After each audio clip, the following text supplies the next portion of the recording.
ये कंट्री जिसने जो कि बना ही था मुसलमानों की रक्षा के लिए, मुस्लिम्स के लिए एक सेफ होमलैंड बनाने के लिए, उसी में हमने वीडियो देखा कि एक मस्जिद को तोड़ा। रियासत मदीना नाम पाकिस्तान, कायदे आजम का खां पाकिस्तान, मुसलमान का सम्मान पाकिस्तान, मुसलमान की शान पाकिस्तान। वहां एक मुसलमान की मस्जिद पे दूसरा मुसलमान चढ़ा है और गुम्बद पे हथौड़ा मार मार के पहने वाले मुसलमान की मस्जिद दूसरे वाला मुसलमान रियासत मदीना पाकिस्तान में तोड़ रहा है। अब इसमें बात शहबाज शरीफ या इमरान खान की नहीं, क्योंकि लोगों के हाफजे कमज़ोर होते हैं, बिल्कुल दुरुस्त है, लेकिन इतने भी नहीं। 6 महीने या साल पहले आप ये देखें, यही सिचुएशन वहाँ पे हो रही थी। इसमें हमारा कितना कंट्रीब्यूशन है और कितना नहीं है, और हम क्या कर सकते हैं क्या नहीं कर सकते।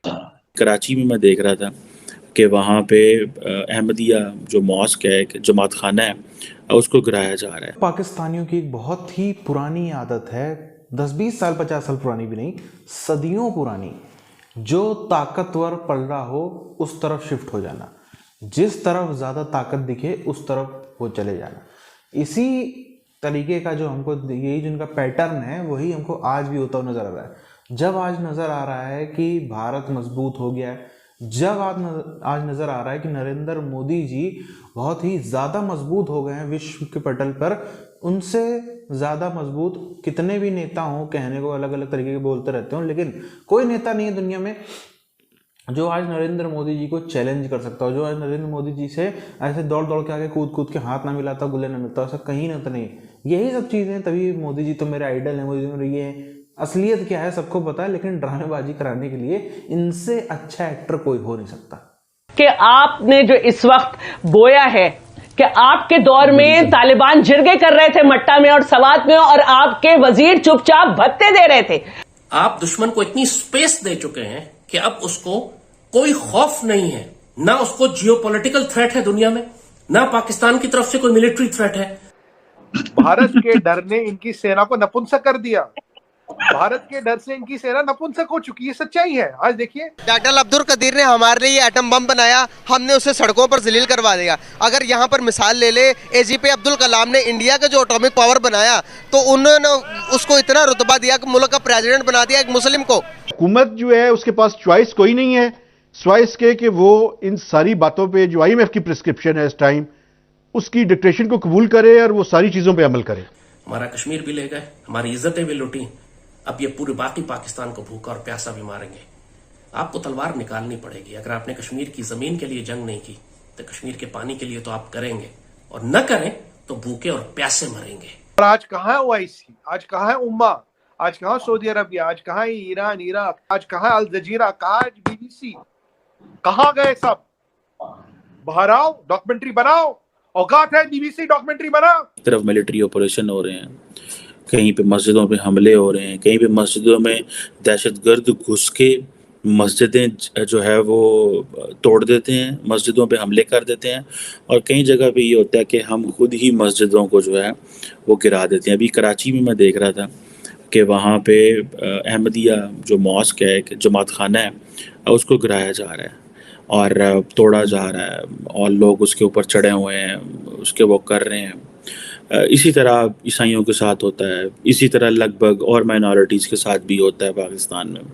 लेकिन ये ऐसा होता है कि आप सिर्फ अभी चले जाएं और जाकर देखें कि पाकिस्तान की जो स्टेट ऑफ रिलीजियस कंडीशन क्या है, ठीक है, फ्रीडम क्या है, तो आपको पता चलेगा कि हम लोग किस तरह अपने ही कानून को किस तरह वायलेट करते हैं, किस तरह हमारी जो डिस्क्रिमिनेशन है।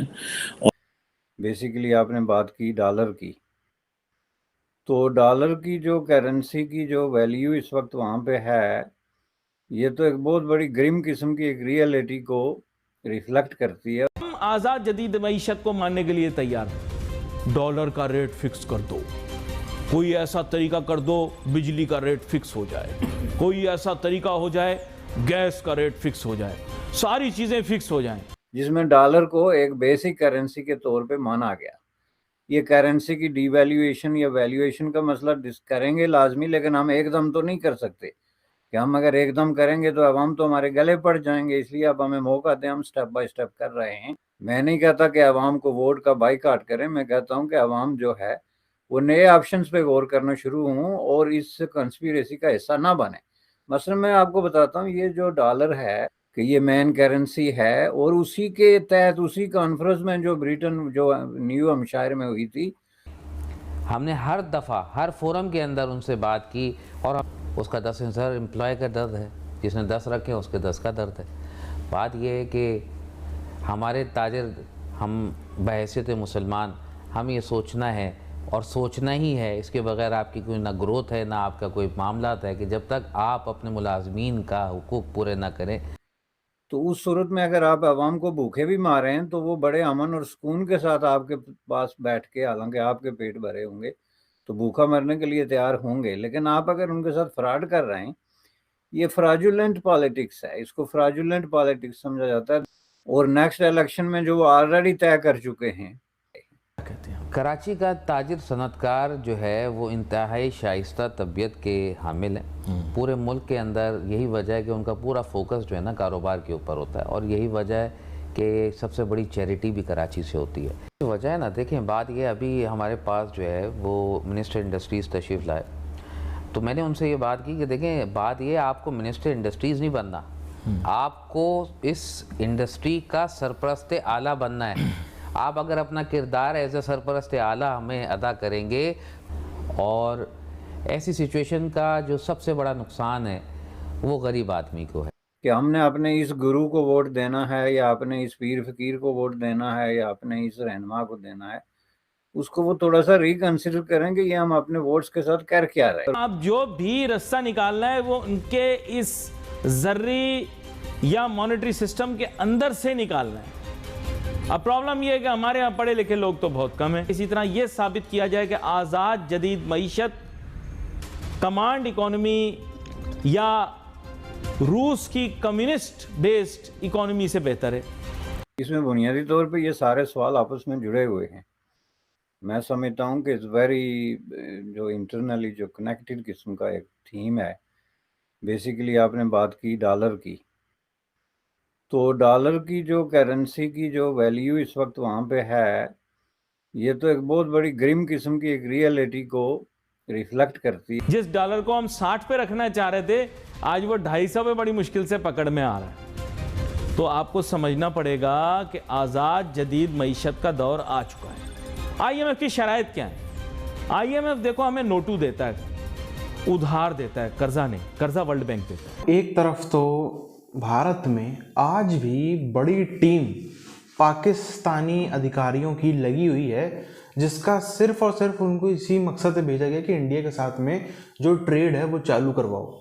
हालांकि ये सब बातें सामने नहीं आती हैं, ना ही कभी पाकिस्तान के लोग सामने अगर ये बोलेंगे, पाकिस्तान के नेता, उनको पता है अगर वो एक बार बोलेंगे कि हम भारत के साथ में ट्रेड करना चाहते हैं, पहली बात तो पब्लिक इतनी जाहिल है कि उनको जो है वो काफिर घोषित कर देगी, ऑन दी स्पॉट राजनीति हो जाएगी किनारे, ऑन दी स्पॉट काफिर घोषित कर दिए जाएंगे। उसके अलावा पब्लिक एक बार को थोड़ा सा भी ध्यान दे, इमरान खान इतना बोलेगा, इतना बोलेगा, इतना बोलेगा कि फिर इन लोगों को पूरी पूरी राजनीतिक करियर अगले 10-15 साल के लिए कोई नजर भी ना आए।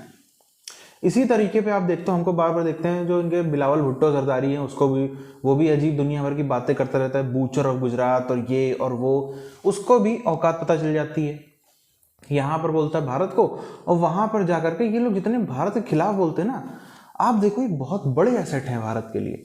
ये ही बिलावल भुट्टो जरदारी ने यहाँ से दुनियादारी करी, पाकिस्तान का ही नाम खराब करवाया, फिर ये पाकिस्तान में जाकर क्या बोलता है फौज से, फौज को ओपन चैलेंज कि हमको परेशान मत करो, हमें परेशान करोगे तो जैसे तब बांग्लादेश को आपने परेशान किया था, अलग हो गया, हम भी अलग हो गए, सिंधु देश बना देंगे, खुलेआम ऐसी बातें कर रहा है। हिना रब्बानी खार एक तरफ तो कहती है कि मुझे भारत में अपना दोस्त नजर नहीं आता, हमको तो भारत में कभी भरोसा नहीं है, ये नहीं है, वो नहीं है, हिंदुस्तान पर हम ट्रस्ट नहीं कर सकते, वो तो हमको बिल्कुल दोस्त है ही नहीं। और दूसरी तरफ अंदर ही अंदर वो भी सिंधु देश के जो आंदोलन है वहां पर जा जाके उनका हौसला अफजाई करती रहती है। तो ये सब चीजें हैं पाकिस्तान के अंदर। पाकिस्तान दरअसल वेंटिलेटर पर नहीं है, जो एक स्थिति होती है ना, जो स्थिति होती है कि वो कोमा में चला जाता है, वो कोमा में जा चुका है। अब वहां से तो शायद कोई कुदरती करिश्मा हो जाए तभी पाकिस्तान बच जाए, वरना पाकिस्तान के बचने के चांसेस कहीं से भी नजर नहीं आ रहे। और ये मेरे शब्द नहीं है, पाकिस्तान के फाइनेंस मिनिस्टर इशाक डार साहब, उन्होंने कहा है कि अब तो पाकिस्तान का जो है वो अल्लाह ही मालिक है, मुझसे उम्मीद ना करो। उसने साफ तौर पर ये बात कही, मैंने आपको वीडियो भी चलवा के सुनाया था कि साफ तौर पर अल्लाह ही मालिक है, हम मुझसे उम्मीद मत करो, मेरे पास कोई जादू की छड़ी नहीं है जो मैं घुमा दूंगा तो इकोनॉमी सही हो जाएगी, कुछ भी उम्मीद मत करो। उनका साफ तौर पर जो कहना ये चाहते हैं हो गया, पाकिस्तान की एक्सपायरी डेट आ चुकी है, या तो दुनिया के किसी और देश में भाग जाओ, कहीं जहां भाग सकते हो वहां भाग जाओ, अगर जिंदा भाग सकते हो तो पैसा ऐसा है, तो नहीं भाग सकते तो यहीं पड़े पड़े मरो, इसके अलावा और कोई ऑप्शन नहीं। सरकार से उम्मीद मत करो कि वो तुमको बचा लेंगे। और इतना पिछले 75 सालों में एक भी सरकार ने इतना नहीं लूटा होगा जितना इधर लूटा गया। आप देखो, जो स्वस्थ व्यक्ति होता है, स्वस्थ व्यक्ति का क्या कर लोगे आप, उसके बाल ले लोगे, है ना। अगर हम देखें स्वस्थ व्यक्ति से आप क्या कर लोगे, या तो उसके बाल उससे लेकर के वो बेच दोगे विग बना के, उसका थोड़ा सा ब्लड ले लोगे, इससे ज़्यादा और क्या कर सकते हो, इससे ज़्यादा कुछ नहीं कर सकते। लेकिन जो मुर्दा होता है, जो कहीं लावारिस पड़ी जुड़ी लाश मिल जाती है, तो इसे बहुत से माफिया हैं इस देश में जो क्या करते हैं, किडनी बेच देंगे, आंखें बेच देंगे, ये बेच देंगे, वो बेच देंगे, वो लाखों लाख कमा जाते हैं उससे। पाकिस्तान की भी यही हालत है। मैं एग्जांपल देकर आपको समझाना यही चाहता हूँ कि हेल्दी पाकिस्तान से चोरी करी गई, फौज ने चुराया, नेता ने चुराया, सब चुराया, लेकिन वो कम चुराया, कम भ्रष्टाचार था। जो ये मुर्दा पाकिस्तान है ना, लावारिस मुर्दा, इससे बहुत बम्पर कमाई हो रही नेताओं की, फौज, मौलाना, बिजनेसमैन, ये चारों आज पाकिस्तान में बड़े जबरदस्त, उनका सबसे स्वर्ण युग आ गया समझ लो आप। इसीलिए वो और नहीं चाहते कि पाकिस्तान इससे बाहर निकले।